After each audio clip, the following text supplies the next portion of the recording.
ओम श्री परमात्मने नमः।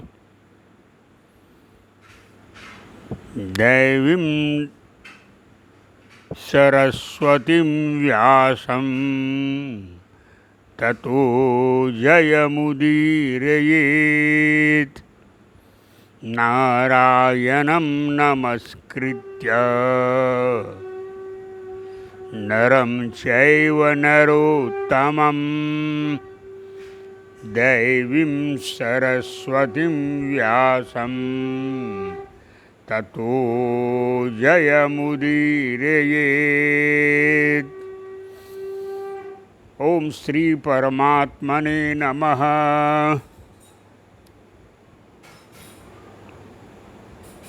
देखिए, मैं आज से एक नया धारावाहिक विचार प्रवाह आरंभ करने जा रहा हूँ। ईश्वर का आशीर्वाद और उनकी कृपा के आधार पर मैं यह प्रार्थना करता हूँ सभी सज्जन शक्तियों से कि वे ध्यान से जो विषय में प्रतिपादित कर रहा हूँ इस पर विचार करेंगे। आखिर कारण क्या है कि भारतवर्ष की इतनी समृद्ध ज्ञान परंपरा है, हजारों साल की, और वास्तव में इतनी समृद्ध परंपरा विश्व में किसी सभ्यता की नहीं है। ये ठीक है, कुछ विदेशी लोग भारतीय सभ्यता को, हिंदू सभ्यता को जंगली सभ्यता कहा करते थे, लेकिन जैसे जैसे खुदाइयाँ होती गईं, पांडुलिपियाँ पढ़ी गईं, साहित्य और ग्रंथ देखे गए,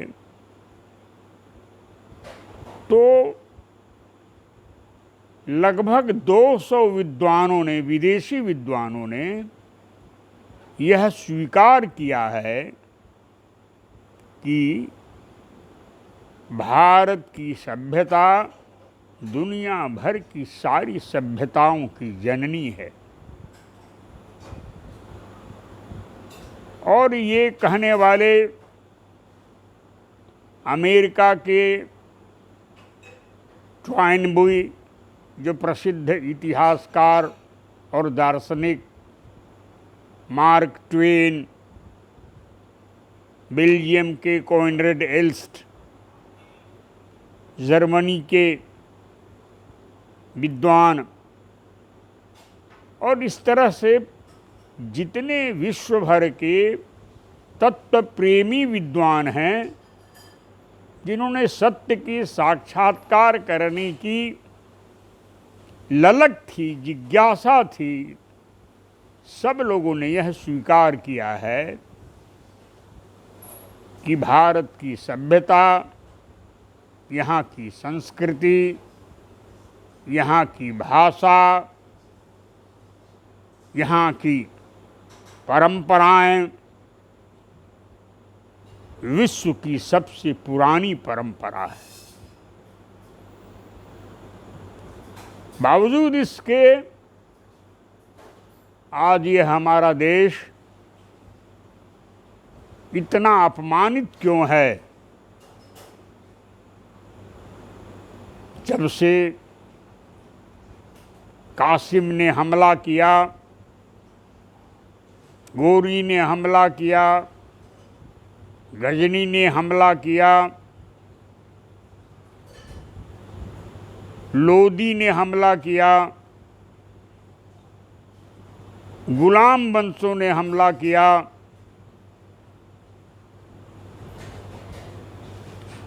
खिलजी ने हमला किया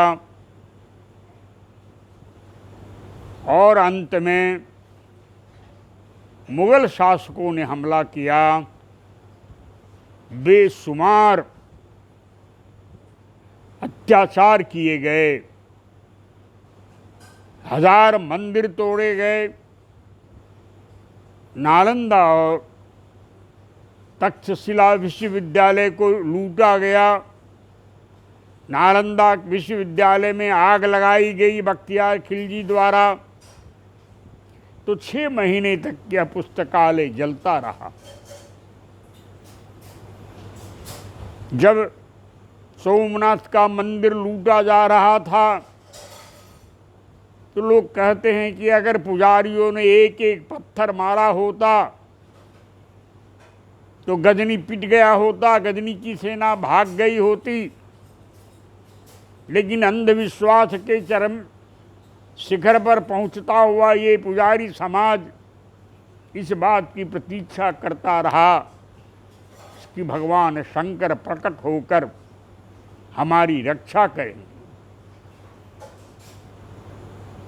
और उसके बाद मुगलों के बाद फिर अंग्रेजों ने भारतवर्ष को लूटा, यहाँ की संपत्ति लूटी।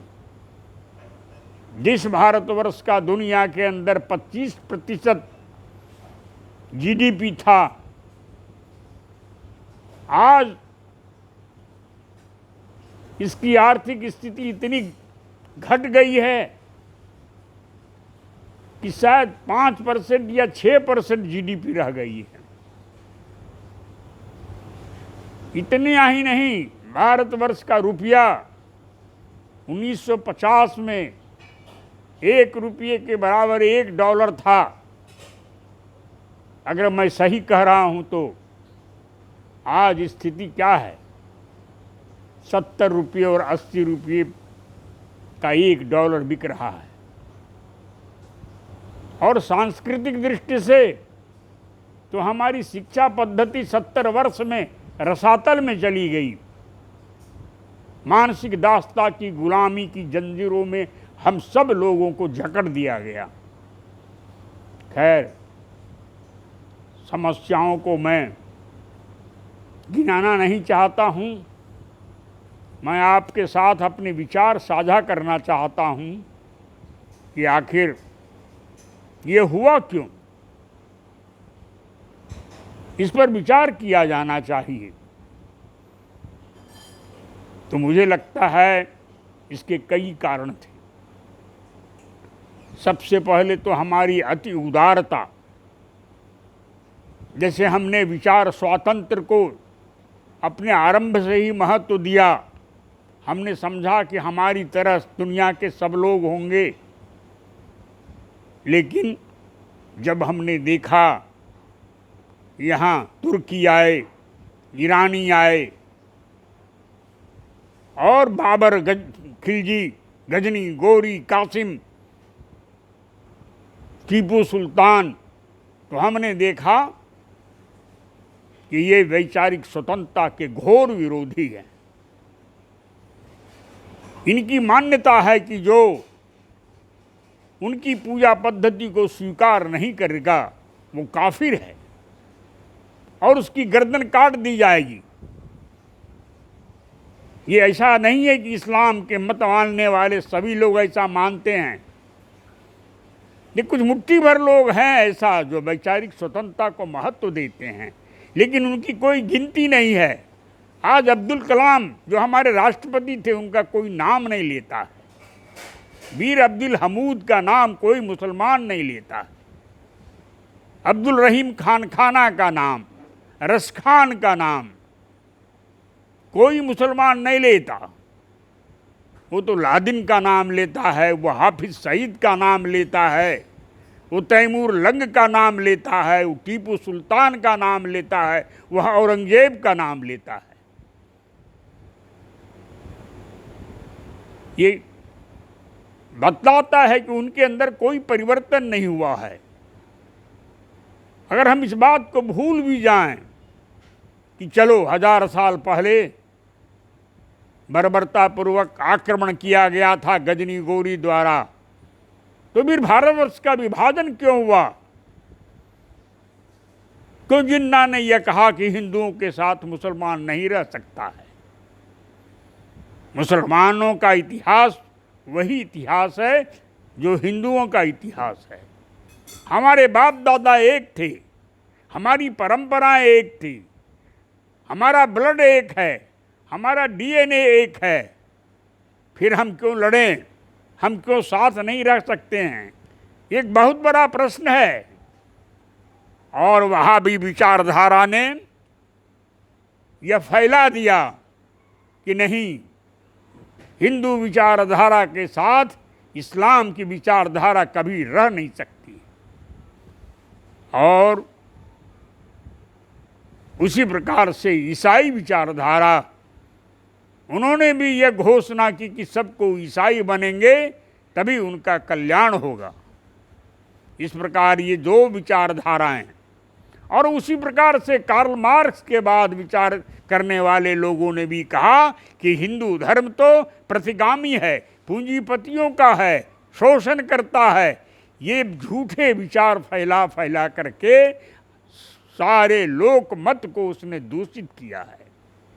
पूरे विश्व भर में हिंदू विचार की उदारता, जिसने प्रारंभ के काल से हजारों साल से सर्वे भवन्तु सुखिनः सर्वे सन्तु निरामयः वसुधैव कुटुम्बकम यत्र विश्वम भवति एकनीडम, यह घोषणा करता रहा।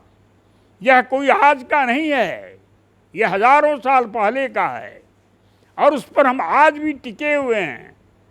आज भी हम यह मानते हैं कि हिंदू, मुसलमान, सिख, ईसाई सब के अंदर एक परमात्मा का निवास है।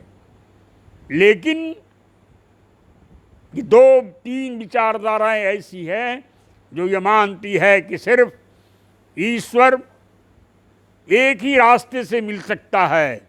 चाहे मोहम्मद साहब को मानो, कुरान को पढ़ो, और नहीं तो तुम पर जजिया टैक्स लगाया जाएगा।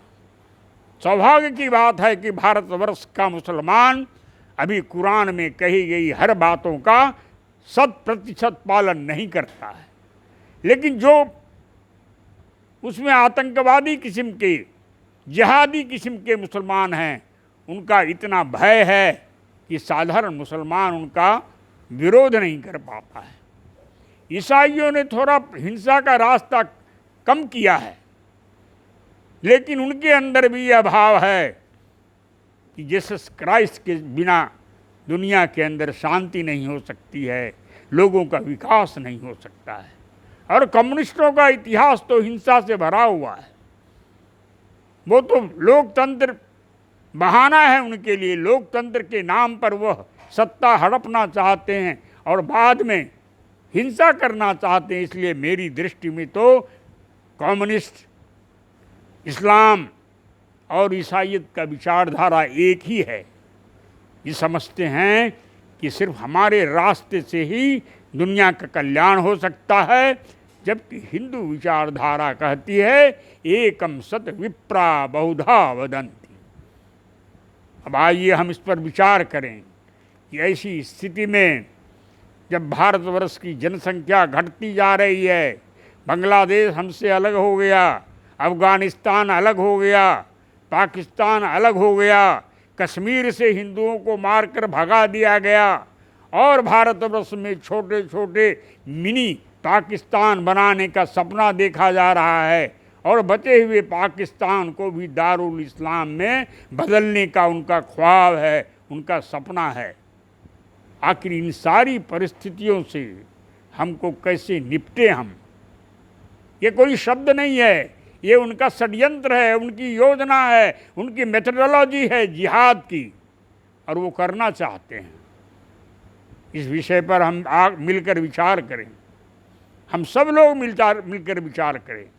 हम कहेंगे मुसलमान भी विचार करें, ईसाई भी विचार करें, कम्युनिस्ट भी विचार करें कि वैचारिक स्वतंत्रता मिलनी चाहिए या नहीं, क्या यह मानव की आवश्यकता है या नहीं। मैं आज यहीं पर ये विषय अपना स्थगित करता हूँ, और फिर अगले धारावाहिक 2 में मैं इसके आगे विषय अपना प्रतिपादित करूँगा। धन्यवाद। भारत माता की जय।